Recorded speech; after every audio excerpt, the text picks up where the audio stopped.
Assalamualaikum warahmatullahi wabarakatuh. Salam sejahtera buat Sobat Lean Whitening dimanapun berada. Oke, Bim akan lanjutkan cerita Yechen-nya. Tapi seperti biasa, bantu tekan tombol like dan berkomentar juga. Terima kasih sesudah dan sebelumnya.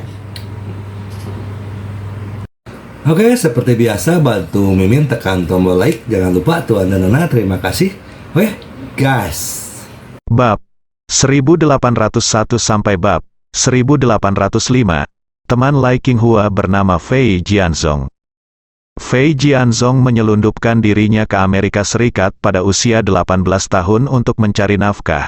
Ketika dia pensiun pada usia 80 tahun, dia telah menciptakan kerajaan bisnis senilai setidaknya 400 miliar dolar AS. Dia adalah eksistensi legendaris di dunia seluruh komunitas Tionghoa di Amerika Utara. Namun, orang tersebut tidak meninggalkan jejak apapun di daftar Forbes. Dia adalah orang kaya super tersembunyi yang sering dibicarakan oleh masyarakat kelas atas barat. Sebagian besar dana yang bisa dihitung dalam pemeringkatan Forbes adalah para pendiri dan pemegang saham utama beberapa emiten. Sulit menyembunyikan aset hanya orang-orang seperti itu. Misalnya, Bill Gates, yang telah lama menjadi orang terkaya di dunia. Sejak Microsoft memilih untuk go public, sebagian besar informasi keuangan Microsoft harus diungkapkan kepada dunia luar, dan nilai pasar perusahaannya dapat diperiksa oleh perusahaan pasar sekuritas kapan saja. Kalau soal data, pasar saham telah mengungkapkan secara publik jumlah saham yang dimiliki Bill Gates di Microsoft. Jadi Anda hanya perlu melakukan perkalian dan pembagian sederhana untuk mengetahui berapa banyak saham Microsoft yang ada di tangannya, bernilai. Selain itu, jumlah emiten atas namanya pada dasarnya adalah informasi publik. Temukan perusahaan-perusahaan tersebut, hitung satu persatu, dan terakhir jumlahkan totalnya untuk mendapatkan perkiraan kekayaan bersihnya. Pertanyaan semacam ini dapat diselesaikan oleh siapa saja yang mengetahui matematika sekolah menengah tanpa menggunakan Forbes. Namun, masih banyak orang kaya tak kasat mata di dunia ini. Meski memiliki industri yang tak terhitung jumlahnya, namun tidak ada satupun perusahaannya yang memilih untuk go public. Alasan mengapa mereka tidak terdaftar adalah karena mereka tidak ingin dunia luar mengetahui identitas dan kekayaan mereka. Karena jika suatu perusahaan tidak memilih untuk go public, maka perusahaan tersebut tidak mempunyai kewajiban untuk mengungkapkan pendapatannya kepada dunia luar, sehingga dunia luar tidak dapat mengetahui berapa nilai perusahaan tersebut. Terlebih lagi, kebanyakan dari mereka menyebarkan perusahaannya di beberapa lokasi luar negeri di seluruh dunia. Perlindungan informasi perusahaan di tempat-tempat ini sama kuatnya dengan perlindungan Bank Swiss, sehingga tidak ada yang tahu berapa banyak kekayaan yang mereka miliki. Fei Jianzong bertemu Lai Qinghua ketika dia masih muda, dan persahabatan ini telah berlangsung selama lebih dari 60 tahun. Alasan mengapa Fei Jianzong bisa lancar dalam bidang bisnis bukan hanya karena usaha dan kemampuannya sendiri, tetapi juga karena bimbingan Lai Qinghua. Dalam beberapa dekade terakhir, dunia telah mengalami banyak perubahan besar, yang masing-masing mewakili peluang besar, dan Fei Jianzong telah menuai keuntungannya hampir tanpa kecuali. Hal ini juga membuat hubungannya dengan Lai Qinghua semakin tidak dapat didamaikan. Fei Jianzong bekerja keras sampai dia berumur 80 tahun sebelum pensiun. Setelah dia berumur 80, dia mengabdikan dirinya untuk mencari di seluruh dunia untuk mencari keabadian. Keinginannya akan keabadian bukanlah sebuah tahayul, namun prestasi yang diraihnya dalam hidup ini terlalu cemerlang, sehingga ia enggan untuk pergi, dan ia tidak memiliki keberanian menghadapi kematian. Faktanya, banyak pengusaha sukses seperti dia yang mencoba segala cara untuk mengejar umur panjang. Namun, cara mereka mengejar keabadian sangat berbeda dengan kaisar kuno yang mencari keabadian dan pengobatan. Sebagian besar pengusaha mengejar umur panjang berdasarkan ilmu pengetahuan. Misalnya, seorang Chen, orang terkaya di Tiongkok, menginvestasikan miliaran dolar untuk mempelajari otak manusia. Banyak orang mengatakan bahwa dia menginvestasikan begitu banyak uang untuk penelitian otak dengan harapan dapat mewujudkan keabadian otak manusia. Dibandingkan dengan orang terkaya bernama Chen, Fei Jianzong jelas lebih baik dalam hal ini. Selama bertahun-tahun, ia berturut-turut telah menginvestasikan setidaknya 2 miliar dolar AS dalam dana penelitian di salah satu laboratorium penelitian transplantasi organ paling mutakhir di dunia, untuk mengeksplorasi apakah manusia dapat mencapai tujuan menggandakan masa hidup mereka melalui skala besar, transplantasi organ. Dalam hidupnya, ia juga banyak menerima transplantasi organ karena berbagai penyakit. Bagi orang biasa, setelah menjalani begitu banyak operasi besar, dia mungkin tidak dapat hidup sampai usia 70 tahun. Namun, Fei Jianzong mampu bertahan dari begitu banyak operasi transplantasi organ dan masih hidup hingga usia lebih dari 90 tahun. Laboratorium ini sangat diperlukan. Pada saat yang sama, ia juga berinvestasi dalam proyek penelitian otak yang serupa dengan yang dilakukan orang terkaya bernama Chen, dengan harapan dapat melestarikan otak dan kesadaran manusia ketika tubuh tidak dapat diambil kembali, sehingga mereka dapat mencapai keabadian secara sadar. Selain itu, ia telah menginvestasikan tidak kurang dari 1 miliar dolar AS dalam penelitian ilmiah teknologi kriopreservasi manusia. Tujuannya adalah untuk membekukan tubuh seseorang pada malam kematian dan ketika jalan lain tidak tersedia. Ketika teknologi keabadian matang di masa depan, tubuh tersebut kemudian dapat dicairkan dan dibangkitkan. Secara keseluruhan, dia telah merencanakan berbagai arah untuk dirinya sendiri dan berharap salah satunya akan berhasil. Sangat disayangkan meskipun penelitian yang ia investasikan memiliki hasil penelitian ilmiah tertentu, namun masih jauh dari umur panjang yang diinginkannya. Inilah sebabnya dia sangat menantikan peluang Lai Qinghua. Justru karena sifat Lai Qinghua yang bungkam, dia tidak berkomunikasi apapun dengan Lai Qinghua selama beberapa bulan. Tiba-tiba menerima telepon dari Lai Qinghua, lelaki tua itu sedikit tertegun sejenak. Dia awalnya tidak berencana untuk menjawab panggilan itu, tetapi setelah berpikir sejenak, dia menekan tombol jawab dan berkata dengan nada hangat, "Hei, ada apa?" Lai Qinghua sama sekali tidak terkejut dengan sikapnya. Dia tersenyum dan berkata, "Fei tua, bagaimana kabarmu akhir-akhir ini?" Tidak begitu baik, Fei Jianzong mendengus 2 kali dan berkata tidak puas. "Saya akan mati. Dokter mengatakan bahwa fungsi tubuh saya hampir berakhir. Bahkan jika Anda tidak memiliki gejala apapun, Anda mungkin mati secara alami suatu saat nanti. Berbeda dengan Anda telah menemukan cara untuk membuat diri Anda 20 tahun lebih muda. Tetapi Anda tidak mau membaginya dengan teman lama Anda yang berusia 60 tahun. Lai Qinghua berkata. Dengan canggung, "Fei tua, aku tahu kamu membenciku. Alasan aku tidak memberitahumu tentang hal ini adalah karena aku harus menepati janjiku." "Janjimu?" Fei Jianzong marah. Bertanya, "Apakah janjimu lebih penting daripada teman lamamu yang berumur 60 tahun? Jika aku jadi kamu, aku lebih suka menanggung keburukan karena melanggar janjiku daripada membantu teman lamaku." Lai Qinghua berkata tanpa daya, "Fei tua, kamu punya untuk memahami bahwa meskipun aku memberitahumu tentang kesempatan ini, itu tidak akan ada gunanya.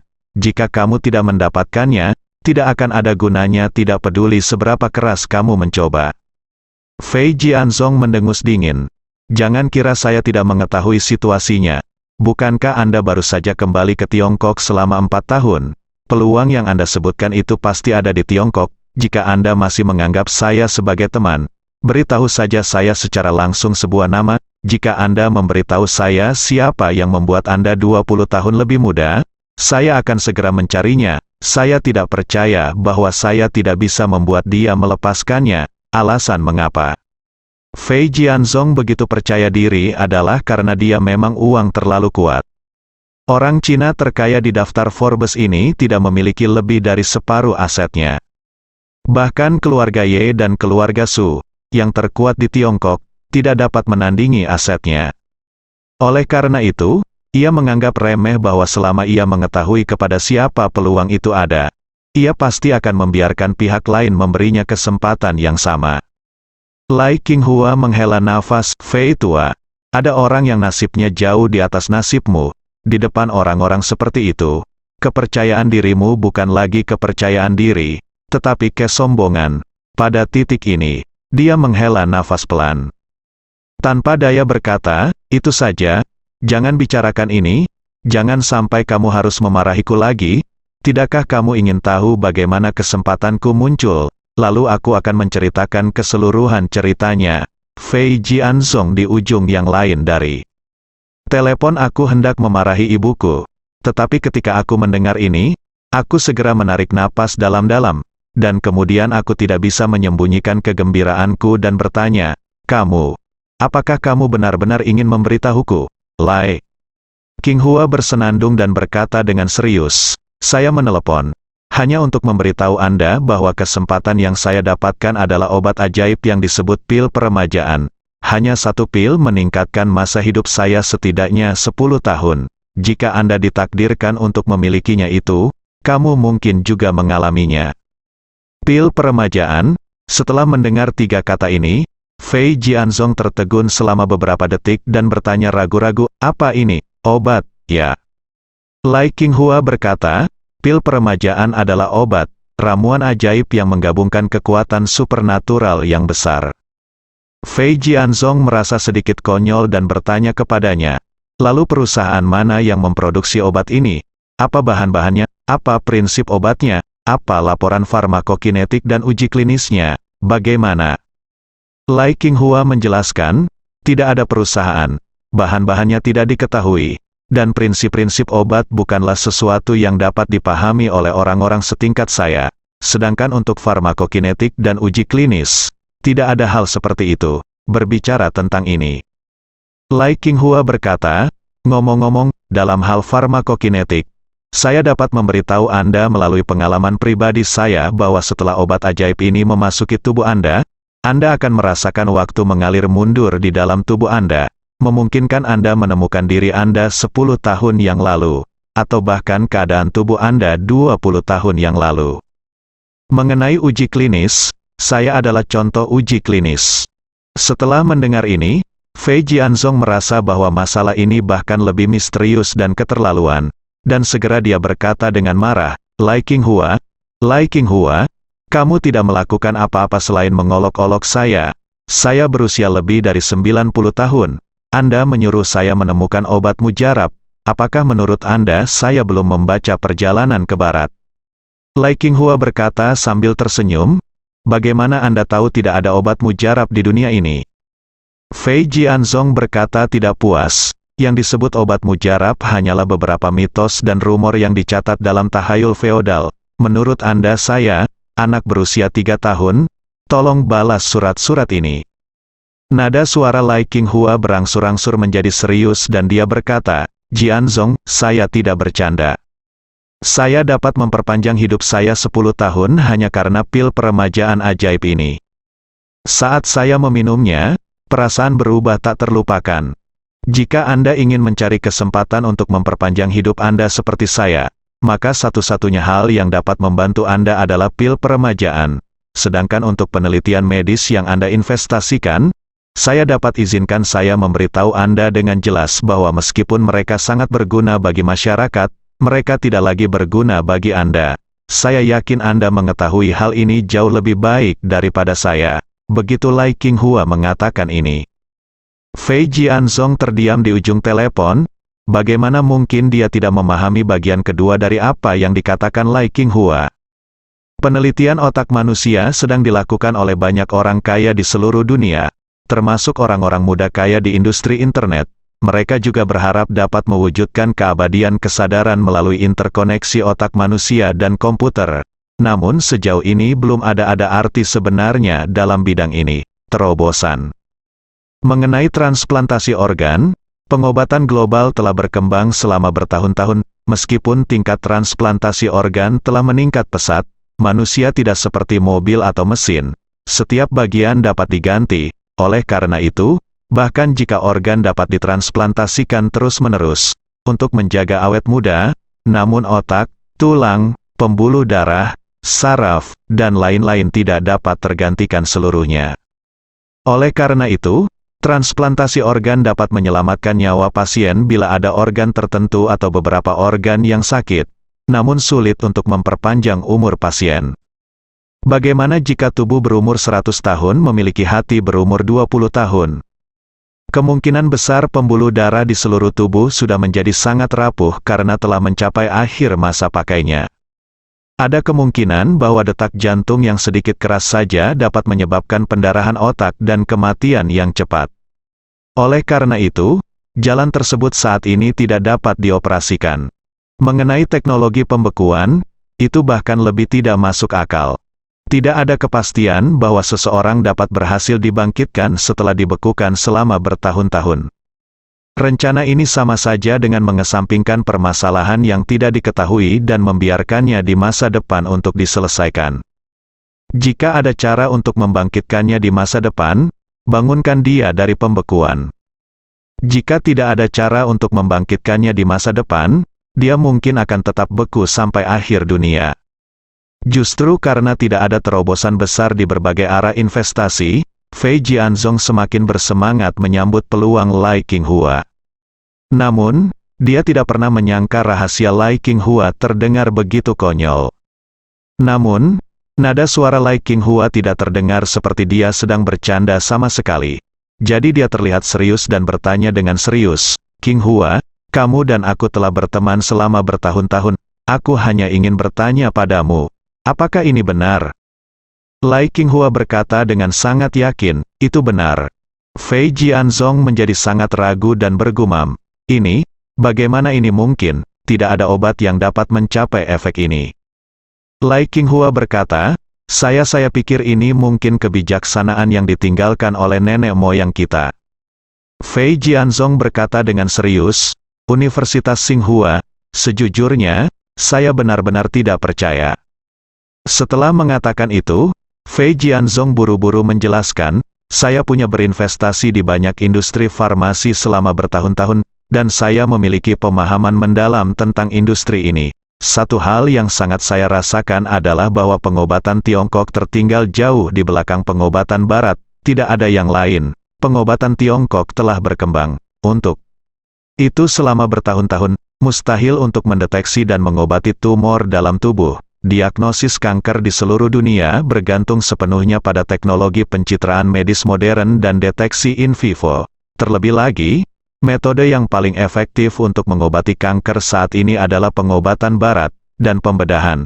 Apakah pengobatan Barat dan radioterapi adalah pengobatan Barat, dan kemoterapi bahkan lebih merupakan pengobatan Barat? Saya telah menggunakan berbagai metode untuk memverifikasi pengobatan Tiongkok manapun yang mengklaim mampu menyembuhkan kanker, dan ternyata semuanya adalah pembohong tanpa kecuali. Ada juga transplantasi organ. Sama sekali tidak ada sistem atau pengetahuan terkait transplantasi organ dalam pengobatan tradisional Tiongkok. Satu-satunya informasi tentang transplantasi organ yang dapat ditemukan adalah kisah mitos Hakim Lu yang mengubah hati Zhu Erdan dan istrinya, kepala istri dalam cerita aneh dari studio Cina. Jadi sekarang kamu memberitahuku bahwa ada obat ajaib yang bisa membuat orang 20 tahun lebih muda. Aku benar-benar tidak dapat memahaminya.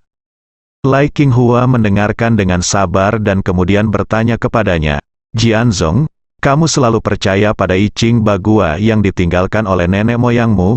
Mengapa kamu tidak percaya pada keterampilan medis yang ditinggalkan oleh nenek moyangmu?" Fei Jianzong berkata dengan canggung, "Saya percaya pada I Ching Bagua karena saya memiliki guru seperti Anda di samping saya. Saya mendapat banyak manfaat dari Anda. Sebagai penerima manfaat pribadi, saya secara alami percaya pada I Ching Bagua. Tetapi keterampilan medis nenek moyang saya, sejujurnya, saya tidak pernah memiliki pengalaman pribadi yang meyakinkan saya." Lai Qinghua tersenyum tipis dan berkata, "Jadi, menurut saya ini adalah kesempatan besar. Pil peremajaan bukanlah produk biasa, dan tidak dapat diperoleh oleh siapapun yang menginginkannya. Tidak masalah apakah Anda percaya pada pil peremajaan atau tidak, yang penting adalah Anda dan apakah ada takdir untuk pil peremajaan. Jika tidak, meskipun Anda mempercayainya, Anda tidak memiliki takdir dengannya, dan Anda tetap tidak bisa mendapatkannya." Fei Jianzong berkata dengan tergesa-gesa. "Itu dia, saya lebih suka membunuh kesalahan daripada membiarkannya pergi." Tsinghua, Saya ingin tahu bagaimana saya bisa mendapatkannya pil peremajaan ini. Lai Qinghua berkata dengan tenang. Saya juga tidak tahu tentang ini. Ini saja saya dapat memberitahu Anda. Adapun di mana pil peremajaan dan bagaimana menemukannya, saya tidak dapat membantu sama sekali. Semuanya tergantung pada Anda, Fei. Jianzong bertanya lagi, Qinghua, bisakah Anda membantu saya meramal untuk melihat apakah saya bernasib seperti itu dengan pil peremajaan ini? Lai Qinghua terkekeh dan berkata, saya dapat mengandalkan ini. Tidak bisa keluar, Fei Jianzong bertanya dengan heran.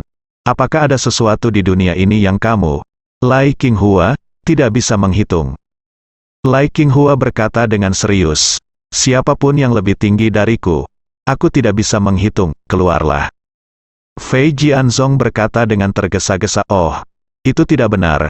Bukankah kamu mengatakan sebelumnya bahwa nasibmu adalah seekor ular piton dan aku adalah seekor kura-kura, bersama-sama kita adalah seorang Xuanwu, tetapi tidak ada yang lebih baik dari yang lain. Besar, jadi kepribadianku tidak lebih tinggi dari milikmu. Lai Qinghua tersenyum ringan dan berkata, bukannya kamu lebih tinggi dariku, tapi pil peremajaan lebih tinggi dariku.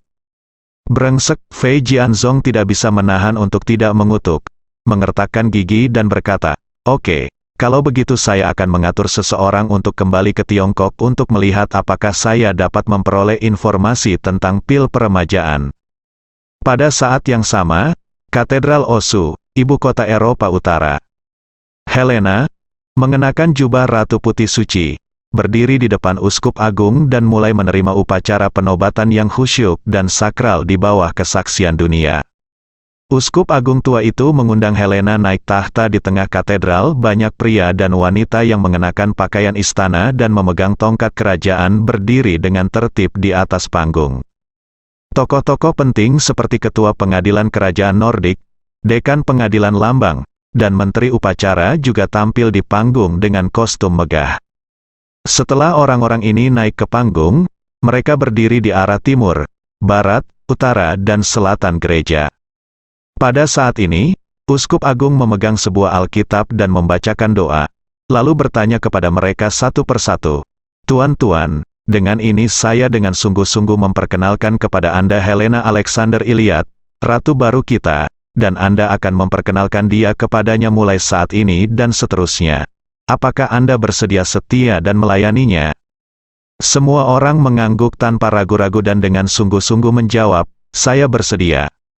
Uskup Agung menoleh untuk melihat Helena, yang duduk di tengah, dan bertanya kepadanya, apakah Anda bersedia?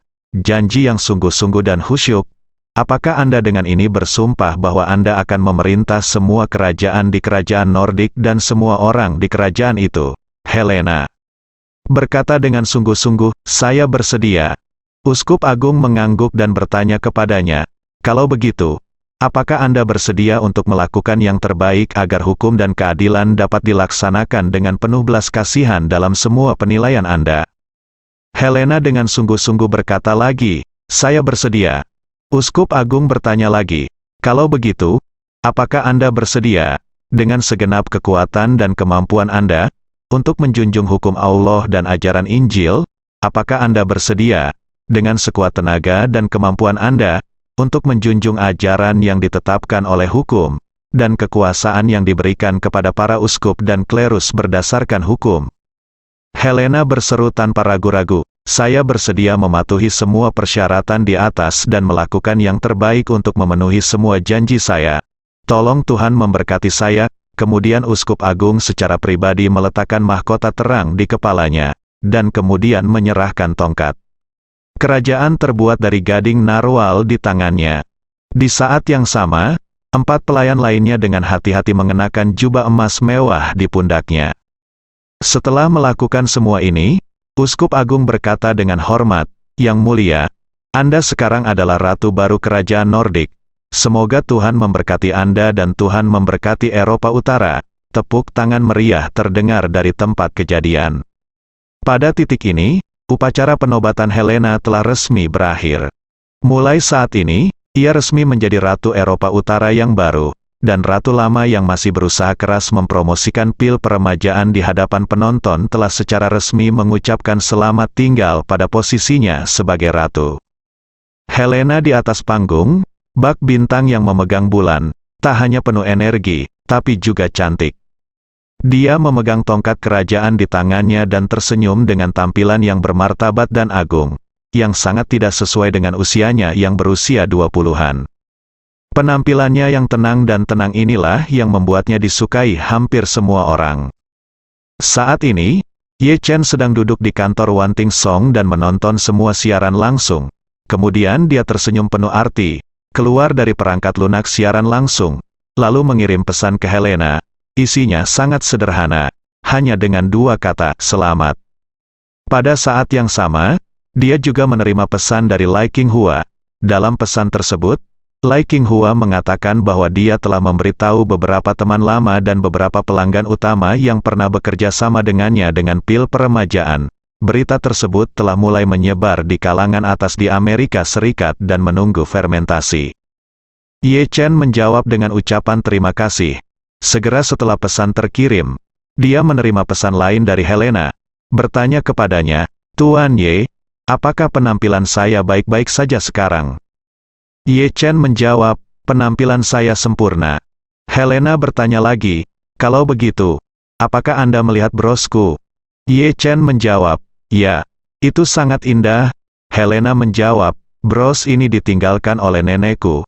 Kebetulan bentuknya adalah daun, sama dengan milikmu.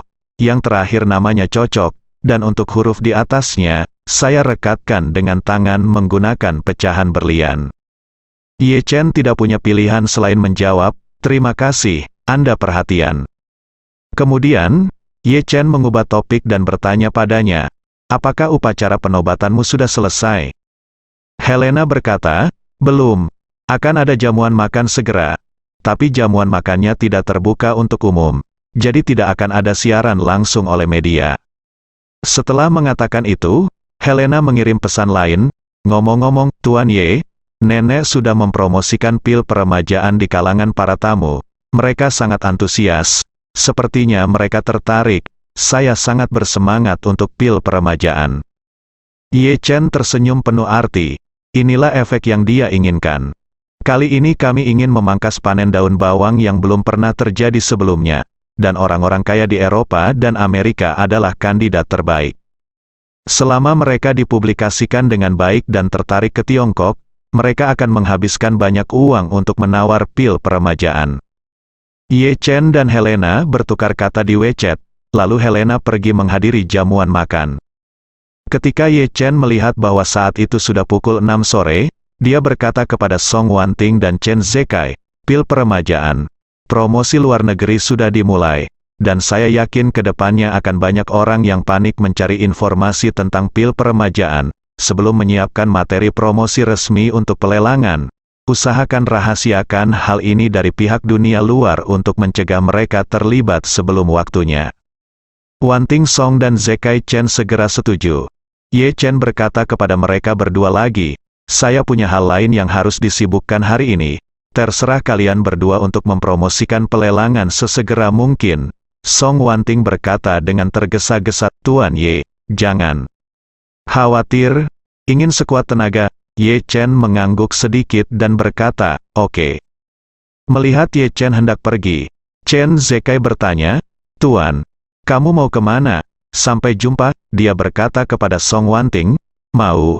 Ayo pergi. Ayo pergi sekarang. Jika kamu butuh sesuatu, telepon aku." "Baiklah Tuan Ye, aku akan mengantarmu." Setelah masuk ke mobil Chen Zekai, kata Ye Chen kepadanya, "Chen tua, bawa aku pulang." "Baik, Tuan muda." Chen Zekai pergi dari grup lagu. Ye Chen memikirkan apa yang terjadi di istana Wanlong, dan berkata kepada Chen Zekai, "Chen tua, biarkan Concorde datang besok malam. Saya berencana pergi ke Timur Tengah." Chen Zekai buru-buru bertanya, "Tuan muda, ini untuk para tahanan di istana Wanlong, dan apakah ini tentang pangkalan?" "Iya." Ye Chen mengangguk dan berkata, "Jika Anda hanya meminta tahanan dan tanah, pihak lain pasti tidak akan setuju dengan mudah. Banyak detail yang harus diselesaikan di mediasi secara langsung, Chen Zekai berkata. Kalau begitu aku akan menemanimu ke sana, tidak perlu. Ye Chen berkata, negosiasi harus dilakukan dengan sangat cepat. Ini akan memakan waktu beberapa jam untuk terbang, dan beberapa jam untuk menyelesaikan negosiasi. Jika Anda kembali, Anda dapat bola bali di hari yang sama, jadi Anda tidak perlu ikut dengan saya. Selama ini, Anda dapat berkonsentrasi pada pelelangan. Ketika Anda kembali hari ini, Anda akan menutup semua reservasi kamar mulai paruh kedua bulan ini hingga akhir bulan, dan menggandakan pesanan yang telah dipesan. Pengembalian dana akan diproses 2 kali, dan kemudian akan dilakukan persiapan untuk mengatur tempat, keamanan di tempat dan pemeriksaan keamanan harus dilakukan dengan baik. Pada hari lelang, tidak ada orang lain selain tamu yang boleh menyelinap masuk, apalagi mengizinkan siapapun membawa peralatan syuting apapun. Saat memasuki lokasi, Anda harus memastikan privasi dan misteri lelang ini. Untuk kelompok kaya raya dunia, kecuali beberapa orang berpikiran buruk yang bermain-main sepanjang hari, kebanyakan dari mereka tidak terlalu menyukainya. Tunjukkan wajah Anda. Kalaupun mereka ikut pelelangan dan menjual koleksi senilai ratusan juta dolar, mereka tidak pernah mengungkapkan identitasnya, dan mereka semua ikut pelelangan melalui konsinyasi telepon. Kecuali perusahaan lelang, tidak ada orang lain yang tahu siapa dia. Justru karena privasi dapat dilindungi dengan sangat baik, orang-orang kaya ini tertarik untuk membeli koleksi di lelang terkemuka tersebut. Untuk memperkuat kelangkaan pil peremajaan kali ini dan untuk mengakhiri lelang dan penjualan kembali proksi, Ye Chen mengharuskan semua orang untuk membelinya secara langsung dan mengambilnya langsung. Oleh karena itu, dia harus melakukan pekerjaannya dengan baik dalam melindungi privasi orang-orang kaya ini. Jika tidak, hal itu pasti akan memberikan mereka pengalaman pembelian yang sangat buruk. Karena kita memotong daun bawang, tentunya kita harus memotong daun bawang dengan baik sekaligus membuat daun bawangnya betah. Malam itu, kata-kata pil peremajaan menyebabkan gempa bumi besar dan sensasi di kalangan orang kaya di Eropa dan Amerika. Keesokan harinya, Ye Chen menerima pesan dari Wan Po-jun pagi-pagi sekali. Dia telah mengamankan 3 pangkalan di pantai utara Teluk Aden. Alasan mengapa efisiensi begitu cepat berkaitan dengan koneksi dan reputasi Wan Longdian di Timur Tengah selama bertahun-tahun. Meski baru saja mengalami kekalahan besar beberapa waktu lalu, santer beredar kabar bahwa mereka telah memakan separuh keluarga Ye. Oleh karena itu, di mata dunia luar, kekuatan mereka tak hanya masih tak bisa diremehkan, tapi malah diremehkan, ditingkatkan dari sebelumnya. Ada banyak perang di Timur Tengah, sehingga negara-negara ini bersedia menjalin hubungan baik dengan organisasi tentara bayaran seperti Wan Longdian. Hal ini tidak hanya akan mencegah Wan Longdian melawan mereka di masa depan, tetapi juga memiliki kemampuan untuk melindungi diri mereka sendiri ketika mereka berada di sana. Bahaya kesempatan itu membuat Wan Longdian berdiri di sampingnya. Selain itu, Wan Po-jun juga menggunakan koneksinya untuk membeli sejumlah senjata dan peralatan yang baru saja pensiun dari dinas aktif langsung dari Arab Saudi dengan harga yang sangat rendah, termasuk 3 helikopter bekas buatan Soviet yang sistem senjatanya telah dilepas. Dengan cara ini, akan mudah untuk mengangkut personel pengawal bersenjata langsung dari pangkalan pantai untuk naik ke kapal. Wan Po-jun menempatkan 300 tentara Wan Longdian di 3 pangkalan depan ini, dan mulai sekarang, mereka secara resmi dapat memulai pekerjaan pengawalan. Ye Chen tentu saja sangat senang saat mendengar kabar tersebut. Ia segera memberikan informasi kontak He Zikyu kepada Wan Po-jun dan memintanya untuk menghubungi He Zikyu secara langsung. Mulai saat ini, Wan Longdian akan memberikan pengawalan bersenjata untuk semua kapal yang melewati Teluk Aden. Kabar baik baru saja datang dari Wan Po-jun, dan ketika Ye Chen baru saja mengirim Xiao Churan ke perusahaan, Wei Liang juga meneleponnya. Segera setelah panggilan telepon masuk, Wei Liang berkata dengan hormat, "Tuan Ye, setelah hampir 20 jam produksi uji coba terus-menerus, tim kami telah berhasil memproduksi uji coba tablet pelindung hati Jiuxuan. Selain itu, Anda akan menggunakannya sebagai bahan dasar pil rekonstruksi Jiuxuan. Uji coba produksi obat bubuk Gujin Suanming kini telah selesai, dan obat asli dari kedua obat tersebut ada di tangan saya. Menurut Anda, kapan saya akan mengirimkannya ke Villa Chem Elises? Pabrik Jinling Jiuxuan Pharmaceutical terletak di pinggiran kota, lebih dekat ke Villa Pemandian Air Panas Champ Elises. Jadi Ye Chen segera berkata, "Wei Liang, kamu mengemudi ke sana sekarang. Aku akan segera ke sana. Kamu tiba lebih awal, tunggu aku sebentar sementara." "Oke," Wei Liang berkata tanpa ragu-ragu, "Tuan Ye, saya akan pergi sekarang." Ye Chen langsung berkendara keluar kota dan akhirnya tiba di Villa Pemandian Air Panas Champ Elises 1 jam kemudian. Saat ini, Wei Liang sedang menunggu di pintu villa sumber air panas dengan 2 inkubator seluler kelas atas. Ye Chen turun dari mobil dan langsung menyapa Wei Liang, "Ayo masuk dan bicara." Setelah itu, dia membuka pintu villa dengan sidik jarinya dan membawa Wei Liang langsung ke dalam villa. Ye Chen hampir tidak bisa datang ke villa ini kecuali untuk memurnikan obat-obatan, dan istrinya Xiao Churan tidak punya waktu untuk repot di sini. Sedangkan untuk Ma Lan, kakinya tidak cukup kuat sekarang, dan tidak mungkin untuk berlari ke sini sendirian, jadi dia membuat obat di sini, cocok untuk Ye Chen. Sesampainya di villa, Wei Liang buru-buru membuka 2 inkubator bergerak, lalu menyerahkan 2 potong lumpur sebesar batu bata, berwarna hitam, dan bersuhu sekitar 0 derajat kepada Ye Chen, dan berkata dengan hormat, "Tuan ya, 2 porsi ini adalah lumpur obat yang kami produksi uji coba, silakan lihat." Resep yang diberikan oleh Ye Chen pada dasarnya memerlukan pemasakan bertekanan tinggi dalam reaktor dan kemudian pemurnian menggunakan sentrifuge. Sari obat yang dimurnikan adalah jenis lumpur obat hitam yang mengeluarkan aroma obat yang kuat. Beberapa pil pada dasarnya dibuat langsung dari pasta obat menjadi pil dengan spesifikasi berbeda, seperti pil Wuji Baifeng dan pil Liu Wei Di Huang.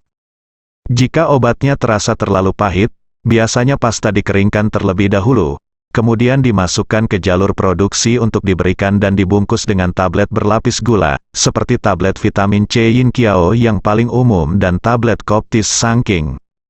Ye Chen mengambil masing-masing dari 2 ramuan itu, menghancurkannya di ujung jarinya, menciumnya, mengangguk puas dan berkata, "Kedua ramuan itu sangat bagus. Ingatlah untuk mengirimkan amplop merah ke tim yang bekerja lembur nanti." Wei Liang menghela nafas lega. Buru-buru berkata, "Jangan khawatir, aku akan memberimu amplop merah ketika aku kembali."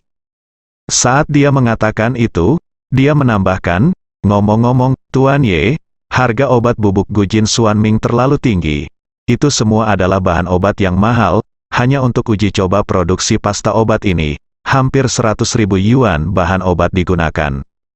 Ye Chen mengangguk dan berkata dengan serius, "Jenis obat tonik ini memiliki persyaratan yang sangat tinggi pada bahan obat itu sendiri, dan biayanya pasti akan tetap tinggi. Jika obat jenis ini dipasarkan di pasar masa depan, saya khawatir juga akan sama seperti pil Angong Niu Huang, hanya orang kaya yang mampu membelinya." Wei Liang menghela nafas, "Ini adalah hukum bisnis dan kenyataan. Sama seperti mobil mewah yang harganya jutaan, biaya bahan dan nilai merek mereka ditumpuk di sana untuk melayani orang kaya, dan orang biasa tidak memiliki peluang sama sekali." Ye Chen menghela nafas, "Itu memang hukum bisnis, dan tidak ada yang bisa kita lakukan untuk mengatasinya."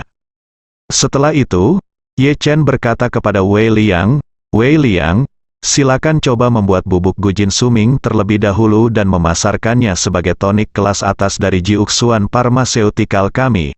Adapun harganya, secara alami akan ditetapkan sedikit lebih tinggi. Harga eceran dalam negeri ini akan lebih dari 10 kali lipat perkiraan total biaya, dan akan lebih dari 20 kali lipat di luar negeri. Setelah diproduksi, Anda dapat mencobanya pada beberapa pelanggan kelas atas untuk lihat reaksi mereka. Jika mereka memiliki kebutuhan yang sangat mendesak akan obat ini, maka harganya bisa dinaikkan dengan tepat." Ini bukan karena Ye Chen jahat, tapi karena harga jual obat kelas atas itu sendiri memiliki komponen premium yang sangat tinggi, terutama tonik kelas atas, yang bahkan lebih mahal lagi. Meskipun popularitas Cordyceps telah menurun drastis selama bertahun-tahun, namun harganya tidak turun sama sekali. 1 gram Cordyceps kelas atas lebih mahal daripada emas. Hal yang sama berlaku untuk ginseng dan tanduk rusa. Wei Liang secara alami memahami logika bisnis ini dengan sangat baik dan berkata kepada Ye Chen tanpa ragu-ragu, "Tuan Ye, jangan khawatir, saya akan mulai membuat sejumlah sampel segera setelah saya kembali." Saat dia mengatakan itu, dia buru-buru berkata, "Ngomong-ngomong, Tuan Ye, saya menyarankan agar kita tidak membuat tonik hebat seperti bubuk Gujin Suming ini menjadi obat. Akan lebih baik jika dibuat menjadi produk perawatan kesehatan. Negara-negara di sekitar dunia memiliki persyaratan yang ketat terhadap produk perawatan kesehatan. Sistem peninjauannya jauh lebih longgar, dan begitu kami memposisikannya sebagai produk kesehatan, kami tidak hanya dapat menjualnya di apotek, tetapi juga di supermarket dan online. Dalam hal ini, tingkat kebebasan akan lebih tinggi." Ye Chen mengangguk. "Lakukan saja apa yang Anda katakan." Wei Liang bertanya kepadanya, "Tuan Ye, apa nama produk perawatan kesehatan kita?" Ye Chen berpikir sejenak dan berkata, "Ayo sebut saja bubuk Jiuxuan Gujin. Minum obatnya setelah lumpur dikeringkan dan dijadikan bubuk, dibuat menjadi kapsul dan dijual sebagai produk perawatan kesehatan kelas atas." Berbicara tentang ini, Ye Chen mengatakan kepadanya lagi, "Tapi kami tidak melakukannya ingin bekerja sama dengan apotek atau supermarket manapun. Lagi pula, produk kami pasti yang terbaik di antara produk serupa, itu yang terbaik, dan Jiuxuan Pharmaceutical sekarang memiliki banyak popularitas, jadi tidak perlu bergantung pada saluran penjualan orang lain.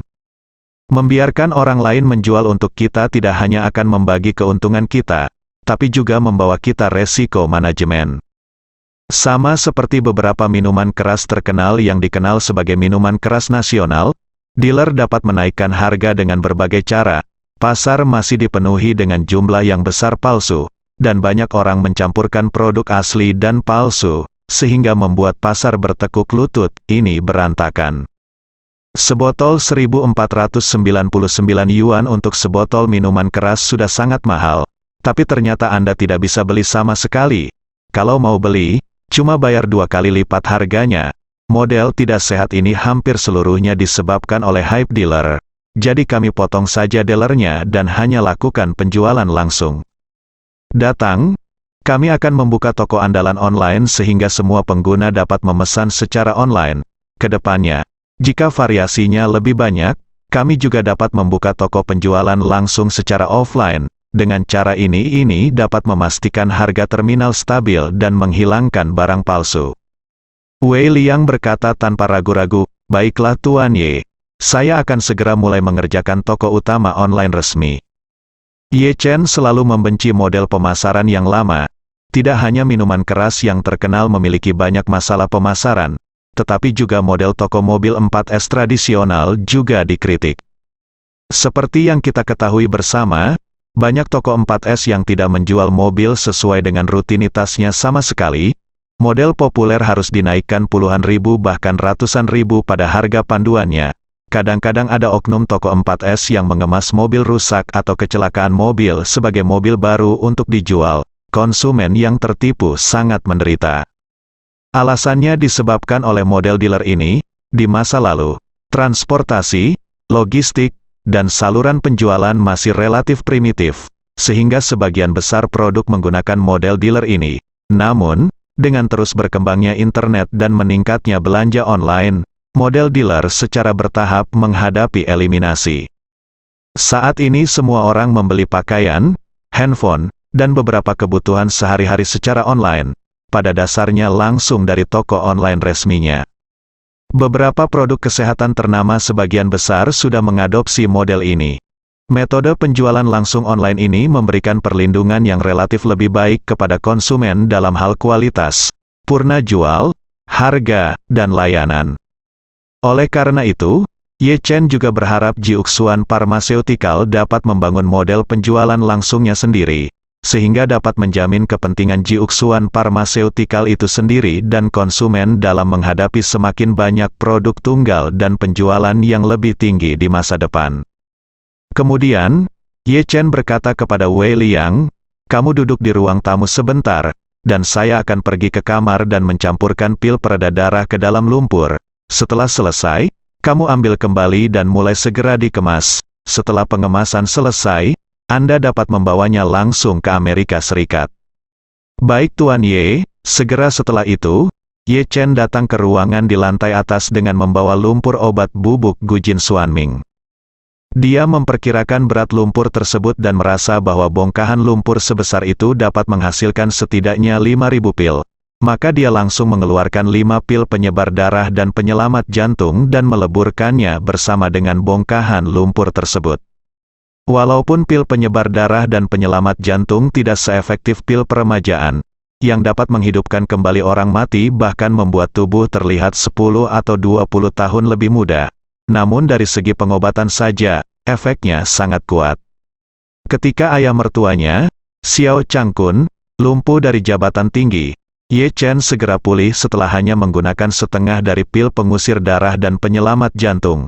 Dari sini terlihat bahwa efek terapeutiknya tidak jauh lebih buruk daripada pil peremajaan. Namun efek pil peremajaan dalam memperpanjang hidup dan umur panjang jauh lebih kuat dari itu. Ketika Gu Yanzong menderita kanker pankreas stadium lanjut dan diambang kematian, sebenarnya ia bisa sembuh jika meminum pil Sang Sui Jiuxin. Namun, jika ia hanya meminum pil Sang Sui Jiuxin, meski penyakitnya bisa disembuhkan, tubuhnya masih akan berada dalam kondisi yang sangat serius. Keadaan lemah akan membutuhkan waktu lama untuk pulih secara perlahan. Pil peremajaan tidak hanya dapat menyembuhkan kankernya, tetapi juga memulihkan tubuhnya sepenuhnya, dan bahkan mengembalikannya ke keadaan 10 tahun yang lalu.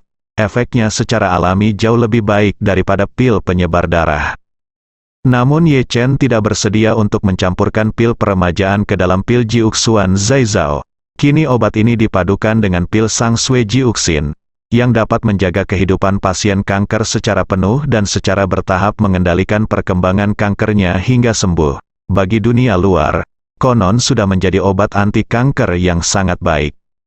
Setelah Ye Chen melelehkan lumpur, dia memberikannya kepada Wei Liang dan mengatakan kepadanya, "Lumpur ini dapat dibuat menjadi setidaknya 5.000 pil rekonstruksi Jiu Xuan. Anda dapat membaginya menjadi 4.900 pil. Menurut Ye Chen dosis 7 pil per kotak, 700 kotak dapat dibuat, dan kemudian Anda menyisakan 20 kotak untuk masing-masing dari 3 negara, Amerika Serikat, Jerman, dan Inggris. Sisanya, atas nama Jiuxuan Pharmaceutical."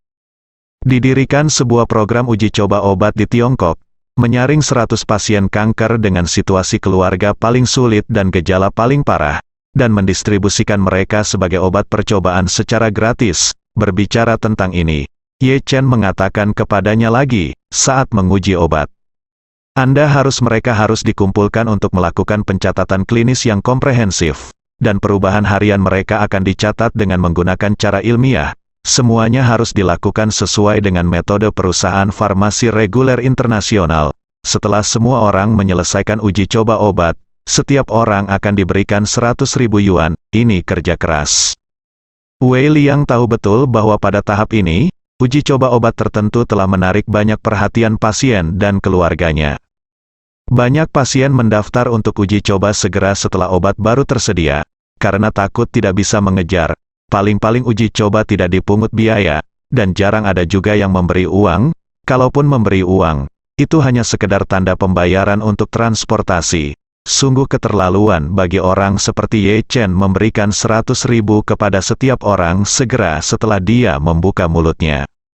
Namun, dia juga tahu bahwa alasan mengapa Ye Chen memilih pasien dengan kondisi keluarga yang paling sulit dan gejala yang paling parah sebagai obat uji bukanlah untuk menggunakannya untuk eksperimen klinis. Bagaimanapun, metode ini telah diuji sejak lama, dan obat tersebut memiliki kemanjuran yang sangat baik dan tidak ada efek samping toksik. Ye Chen hanya ingin melakukan sesuatu yang baik dan memberikan kesempatan baru bagi pasien sakit parah yang keluarganya dalam kesulitan. Jadi, dia berkata tanpa berpikir, "Tuan Ye, saya akan segera mulai memproduksi kemasan hari ini, dan mencoba mengambil penerbangan paling awal ke Amerika Serikat besok untuk bertemu dengan penanggung jawab obat-obatan impor. Ye Chen mengangguk. Wei Liang berkata, jet bisnis saya baru saja kembali. Setelah Anda siap, Anda dapat membawanya langsung ke Amerika Serikat. Wei Liang segera berkata, kalau begitu saya akan kembali dan bersiap sekarang, dan kita bisa berangkat sore hari. Dalam hal ini, kita akan berada di sana besok. Kita akan tiba di Washington pada sore hari. Saya akan membuat janji dengan penanggung jawab di sana terlebih dahulu dan bertemu dengannya ketika saya tiba di Washington. Ye Chen bertanya kepadanya. Apakah Anda yakin dapat bertemu dengan orang penting yang bertanggung jawab? Wei Liang berkata dengan tergesa-gesa, ada beberapa perusahaan hubungan masyarakat di Amerika Serikat yang bertanggung jawab membantu perusahaan-perusahaan besar dalam hubungan masyarakat. Pejabat publik di Amerika Serikat sebagian besar adalah bertanggung jawab atas perjodohan, mengizinkan perusahaan untuk mewawancarai personel yang relevan sendiri. Hasil negosiasi tidak ada hubungannya dengan mereka. Selama mereka membayar biaya hubungan masyarakat yang sesuai, mereka akan kami dapat mengundang orang-orang yang relevan untuk makan. Ye Chen mengangguk dan berkata, oke, ayo kita lakukan ini. Kirim obatnya ke orang-orang penting dulu, dan sisanya terserah mereka. Wei Liang sedikit khawatir. Dia berkata, Tuan Ye, pasti tidak ada masalah dalam memberikan obat kepada mereka, tetapi saya khawatir hal ini tidak akan menarik perhatian mereka, dan Amerika Serikat agak meremehkan pengobatan timur, dan bahkan mungkin saja saya hanya setelah makan bersamanya. Dia membuang obat yang saya berikan dia ke tempat sampah ketika dia meninggalkan restoran. Ye Chen berkata dengan serius, tetapi akan lebih merepotkan jika saya meminta Anda untuk mengikuti proses reguler. Anda perlu melakukan banyak pekerjaan klinis terlebih dahulu, tes, dan lalu serahkan semua informasi kepada mereka untuk ditinjau, dan peninjauan tersebut mungkin juga perlu diantrekan. Ini mungkin memakan waktu 1 atau 2 tahun. Kita tidak punya waktu untuk melalui masalah seperti itu, jadi kita hanya bisa menang secara mengejutkan. Setelah mengatakan itu, Ye Chen berkata lagi, saat Anda pergi ke Amerika Serikat kali ini, jangan berikan semua 20 kotak kepada pihak lain. Berikan beberapa kotak kepada pihak lain terlebih dahulu dan lihat sikap pihak lain. Jika pihak lain memilih untuk mengabaikan obat kami sepenuhnya, maka Anda hanya menemukan cara untuk menemukan selebriti di Amerika Serikat yang telah didiagnosis menderita kanker, dan kemudian menemukan cara untuk mengirimkan obat kami kepadanya dan biarkan dia mencobanya. Pokoknya, jika kali ini Anda tidak menarik perhatian resmi mereka, pikirkanlah metode untuk menarik perhatian rakyatnya, bersambung.